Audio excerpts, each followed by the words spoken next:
Here are the top 5 tips for effective cease and desist communications against unauthorized sellers. Number 1, you have to have a valid reason to ask an Amazon seller to stop selling your product. It could be something you've built into your warranty. It could be quality control. It could be some post-sale service that a third-party seller cannot deliver. But the number 1 thing you need to do, your very first step when it comes to effective cease and desist communications, is to have something in your product that takes it outside the first sale doctrine and provides the grounds for all of your other brand protection efforts. Number 2, you want to take the grounds, the legitimate grounds for removing that hijacker, and put that language right into your cease and desist communication. You want to explain to that Amazon seller why he or she cannot sell your products and give them a valid reason to stop selling your product. Bold threats of taking them down are not effective, and they're just not right, and they don't protect your brand from blowback.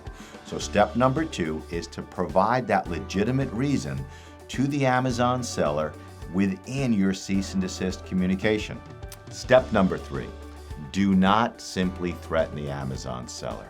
Give the Amazon seller the opportunity to amicably get off your listing or amicably contact you to work out a resolution. Amazon sellers are some of the most savvy business people on earth.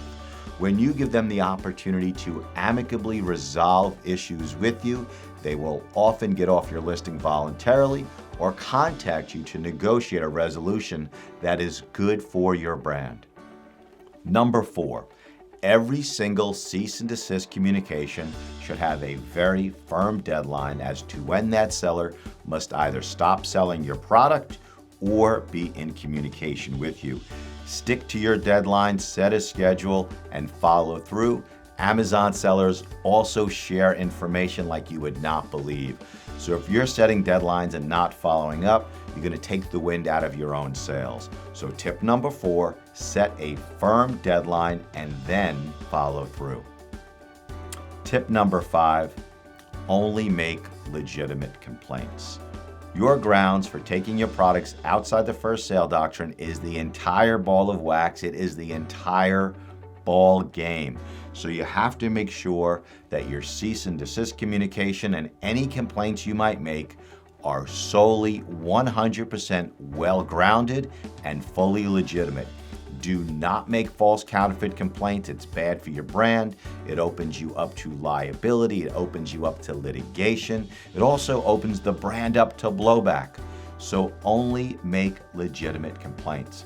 Those are the top 5 tips we have for when it comes to cease and desist communications to stop unauthorized sellers from delivering products to consumers that fall outside of the first sale doctrine, and protect your sales, protect your consumers, and also protect your brand's reputation.